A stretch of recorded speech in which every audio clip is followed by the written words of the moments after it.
ఇప్పుడు random blood sugar, semen analysis, diagnostic tests పై 50% discount, ఉచిత ఐయుఐ మరియు ఐవీఎఫ్ కన్సల్టేషన్, ఉచిత అల్ట్రాసౌండ్ స్కానింగ్ అందిస్తున్నారు. 49 అంటే సంతానం, 49 అంటే సంతోషం. ఇక్కడ ఇది అనంతపురం పార్లమెంట్ స్థానం కనుక చూసుకుంటే ఉన్నటువంటి 7 స్థానాల్లో ఇక్కడ చాలా ఎక్కువగా రెండు పార్టీల మధ్య అయితే టఫ్ అయితే ఉంది. వైసీపీ పార్టీ 4, తెలుగుదేశం జనసేన 2 స్థానాలు, ఒకటైతే టైట్గా ఉంది తాడిపత్రి. దీంట్లో పెద్దగా ఆలోచించడానికి ఏం లేదు. రాయదుర్గం కాన్స్టిట్యున్సీ కనుక మీరు చూసుకున్నట్లయితే ప్రీవియస్ స్టాటిస్టిక్స్ కూడా చూసుకోండి.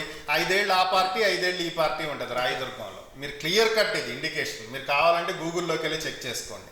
దట్టు ఇక టీడీపీ నుంచి పోటీ చేస్తుంది కాలువ శ్రీనివాసులు. ఆయన చాలా గట్టిగా ఆపోజిట్గా కాపు రామచంద్రారెడ్డి గారికి నుంచున్నటువంటి పరిస్థితి. ఇక నెక్స్ట్ తాడిపత్రిలో JC Prabhakar Reddy. So last time JC Asmit రెడ్డిని నుంచోబెట్టడం వల్ల ఇక్కడ కొద్దిగా వ్యతిరేకత ఎదుర్కొన్నారు. ఇప్పుడు ఎలాగైతే వైఎస్ఆర్ కాంగ్రెస్ పార్టీ కొన్ని ప్రాంతాల్లో వాళ్ళ నాయకులు కాకుండా వాళ్ళ పిల్లలకి టికెట్లు ఇస్తే పరిస్థితులు ఎలా ఉన్నాయో, ఇది కూడా గతంలో టీడీపీ ఎదుర్కొన్నటువంటి పరిస్థితి.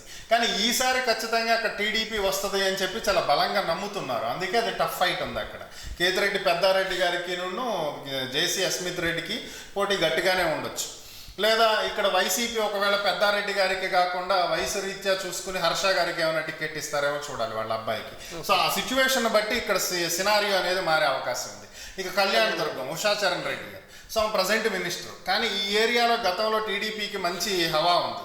సో కాబట్టి ఈసారి కూడా అక్కడ టీడీపీ రావడానికి అవకాశం ఉన్నట్లుగా భావిస్తున్నారు. మరి అది ఏదైనా జరగవచ్చు. అక్కడ అంటే ఓడిపోయే మంత్రుల్లో ఈ కళ్యాణదుర్గం స్థానం ఒకటిగా ఉంది. కళ్యాణదుర్గం ఉంది, రాయదుర్గం కూడా ఉంది.